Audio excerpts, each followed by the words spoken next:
Shalom dan puji Tuhan saudara, sekali lagi kita boleh bersua di dalam ringkasan pelajaran Sekolah Sabat. Pelajaran yang kedua pada minggu ini yang bertajuk Gelisah dan Memberontak. Untuk memulai pembelajaran kita saudara, mari kita tunduk kepala dan kita berdoa. Bapa Syurgawi, pada saat ini kami sangat bersyukur karena Engkau hadir bersama dengan kami di dalam pembelajaran Sekolah Sabat kami. Dalam nama Yesus kami sudah berdoa. Amin. Sekali lagi saudara, saya mengucapkan puji Tuhan dan terima kasih karena saudara terus bersama dengan saya di dalam ringkasan pelajaran Sekolah Sabat pada minggu ini. Nah saudara, dalam pelajaran kita minggu ini, pertanyaan besarnya adalah bagaimana kegelisahan itu timbul akibat tidak mau beristirahat? Jika demikian, apa yang harus kita lakukan? Seperti biasa saudara, di screen Anda adalah bacaan Alkitab untuk pelajaran Sekolah Sabat kita. Jadi mungkin ada baiknya saudara kita membaca ayat-ayat ini untuk membantu kita di dalam pelajaran Sekolah Sabat kita pada minggu ini. Ayat hafalan kita dalam 1 Korintus 10 ayat 11 mengatakan, semuanya ini telah menimpa mereka sebagai contoh dan dituliskan untuk menjadi peringatan bagi kita yang hidup pada waktu di mana zaman akhir telah tiba. Minggu ini kita akan melihat beberapa contoh ketidaktentraman manusia yang aneh yang timbul bukan karena bencana alam seperti gempa bumi yang menimpa. Kegelisahan ini timbul karena sifat berdosa manusia yang telah jatuh, yang tidak mahu beristirahat. Dalam bahasa yang mudah, tidak mahu menurut perintah Tuhan, seperti yang Kristus tawarkan. Kita akan mempelajari kisah tentang orang-orang yang memberontak yang diceritakan di dalam Bilangan pasal yang ke-11 sehingga ke-14. Di sini umat Tuhan dengan cepat melupakan hal-hal besar yang Tuhan telah lakukan untuk mereka. Begitu juga dengan perintah istirahat Tuhan. Mereka merindukan istirahat Kanaan yang dijanjikan dan mereka menjadi tidak sabar karena belum mendapatkannya. Namun sebelum mendapatkannya, mereka kehilangan semangat dan memberontak lagi. Mari kita pelajari kisah ini. Dan apa yang bagi kita yang hidup pada waktu di zaman akhir telah tiba, apa yang kita boleh pelajari dari kesalahan mereka ini. Itu makanya untuk kita mempelajari tentang contoh ini, kita akan membahas 5 topik seperti yang dipaparkan di screen. Jadi Anda boleh lihat 5 topik ini yang akan kita pelajari bersama-sama untuk kita mengerti mengapa berlaku kegelisahan dan pemberontakan kepada bangsa Israel ini. Kita ke topik yang pertama, yaitu timbul kegelisahan. Karena apa? Pilihan yang selektif. Mereka mengingati kehidupan lama di tanah Mesir. Kita boleh baca ini dalam buku Bilangan pasal yang ke-11. Bagaimana kegelisahan mereka ini timbul? Bilangan 11 ayat 5 katakan, kita teringat kepada ikan yang kita makan di Mesir dengan tidak bayar apa-apa, kepada mentimun dan semangka, bawang perai, bawang merah dan bawang putih. Apa yang berlaku saudara? Sekitar setahun setelah keluar dari Mesir, orang Israel meninggalkan Gunung Sinai dan melanjutkan perjalanan mereka ke tanah perjanjian. Orang asing yang telah bergabung dengan Israel mendorong mereka untuk meminta daging. Mereka sudah muak dengan makanan yang diberikan oleh Tuhan, yaitu manna. Namun, mereka memiliki memori yang cukup selektif.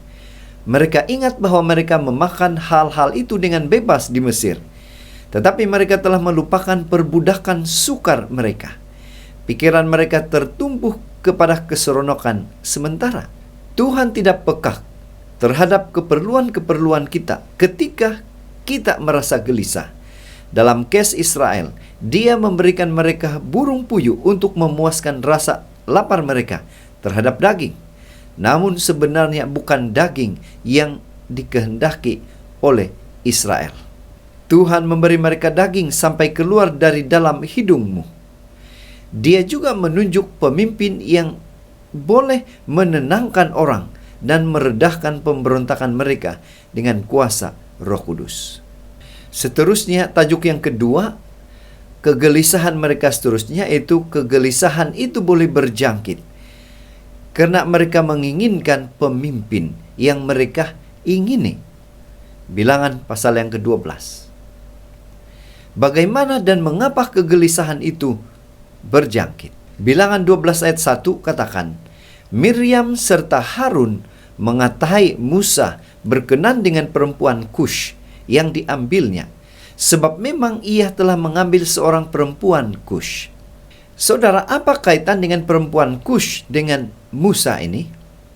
Nah, bangsa itu telah dipimpin oleh Musa, Harun, dan Miriam secara khusus hingga pada pemberontakan karena burung puyuh.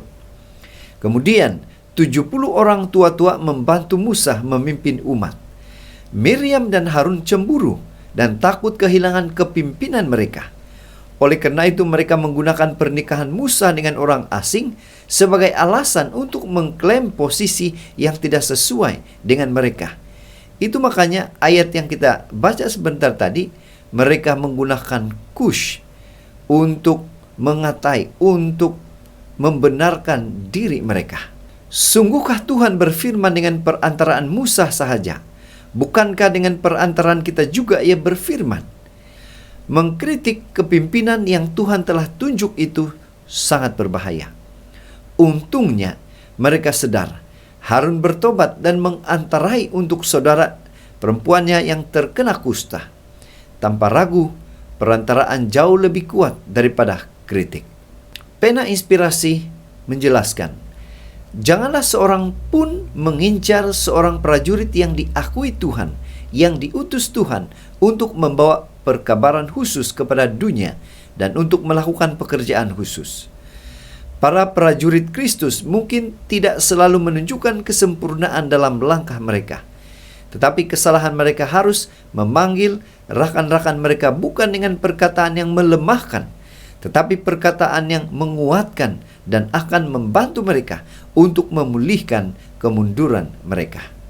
Seterusnya, tajuk yang ketiga, yaitu kegelisahan membawa kepada ketidakpuasan dan pemberontakan. Bilangan pasal 13, 14, dari ayat yang pertama sampai ayat yang ke-10. Bagaimana ini boleh terjadi? Bilangan 13:31 katakan, tetapi orang-orang yang pergi ke sana bersama-sama dengan dia berkata, kita tidak dapat maju menyerang bangsa itu, karena mereka lebih kuat daripada kita. Ayat ini, saudara, adalah contoh lain daripada memori atau pilihan yang selektif. Mereka telah melupakan penyeberangan Laut Merah, air dari batu karang, air pahit yang dimaniskan. Mereka berada di pintu gerbang negeri yang berlimpah-limpah susu dan madunya. Tuhan telah menjanjikannya kepada mereka. Mereka tidak harus mempercayai kekuatan mereka sendiri. Namun mereka tidak ingin mengingat atau mendengarkan Kaleb dan mempercayai kekuatan Tuhan. Mereka putus asa dengan masalah yang mereka lihat di depan.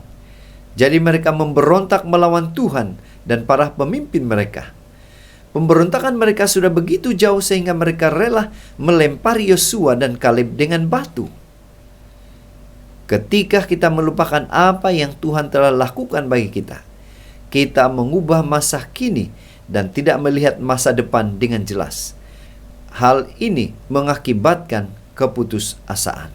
Seterusnya, tajuk yang keempat, yaitu kegelisahan memerlukan pengantara para pemberontak. Bilangan pasal yang ke-14 ayat 11 sampai 19. Bagaimana ini dapat dilaksanakan? Bagaimana ini boleh terjadi? Bilangan 14 ayat 19 katakan, ampunilah kiranya kesalahan bangsa ini sesuai dengan kebesaran kasih setiamu. seperti Engkau telah mengampuni bangsa ini, mulai dari Mesir sampai kemari. Dari ayat ini, saudara, Tuhan memberikan sebuah tawaran kepada Musa. Karena mereka tidak ingin memasuki Kanaan, Aku akan menghancurkan mereka sehingga kita dapat memulai dari awal. Namun, Musa mengantari bangsa itu di hadapan Tuhan. Sebagai contoh dari Yesus, Dia mengakui mereka pemberontak dan harus dibinasakan. Namun, Ia meminta Tuhan untuk mengampuni mereka karena kasih Tuhan yang luar biasa. Tuhan menunjukkan kasih karunia-Nya dan mengampuni mereka. Tetapi Dia tidak membebaskan mereka dari akibat pemberontakan mereka. Hanya anak-anak mereka yang akan menikmati apa yang telah mereka abaikan. Itu juga bahagian dari anugerah Tuhan. Mereka tidak dapat menaklukkan Kanaan karena kurangnya iman mereka. Namun, anak-anak mereka mempelajari pelajaran yang mereka perlukan untuk lakukan selama pengambaraan mereka melalui padang gurun.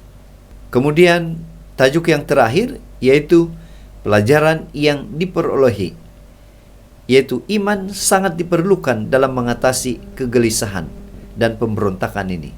Bilangan 14 ayat ke-39 sehingga 45. Bagaimana iman ini boleh membantu di dalam mengatasi kegelisahan dan pemberontakan? 1 Korintus 10 ayat 11 katakan, semuanya ini telah menimpa mereka sebagai contoh dan dituliskan untuk menjadi peringatan bagi kita yang hidup pada waktu di mana zaman akhir telah tiba. Saudara, bangsa Israel, mereka menambahkan kesombongan pada pemberontakan mereka.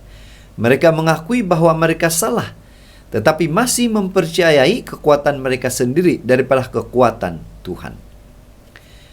Paulus menggunakan kisah mereka sebagai contoh agar kita pada saat ini tidak melakukan kesalahan yang sama.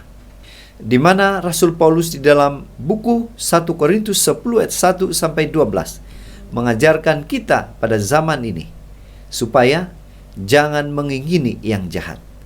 Kemudian jangan menyembah berhala, jangan melakukan percabulan atau zina, jangan mencobai Tuhan, kemudian jangan bersungut-sungut. Inilah pelajaran yang kita boleh pelajari daripada kegelisahan dan pemberontakan bangsa Israel karena tidak mengikuti perintah istirahat Tuhan yang sebenar. Membangun iman kita sangat penting untuk menjauhkan kesombongan. Iman membantu kita untuk berpegang teguh pada janji-janji Tuhan dan menuntutnya.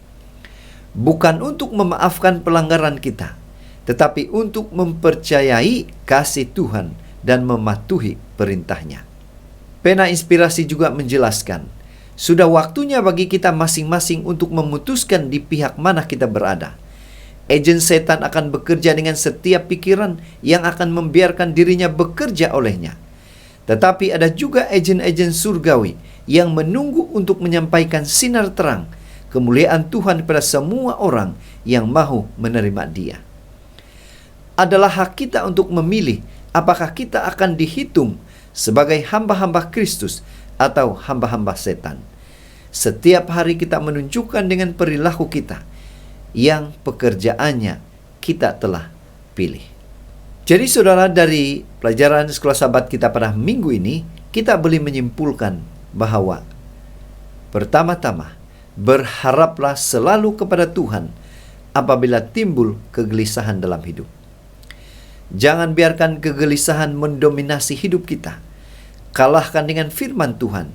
Jika tidak, ia akan mempengaruhi hal yang lebih besar di kemudian hari. Janganlah kita memanjakan kegelisahan atau kekhawatiran yang hanya akan mengganggu serta merosak diri kita. Ia tidak menolong kita untuk menahan ujian.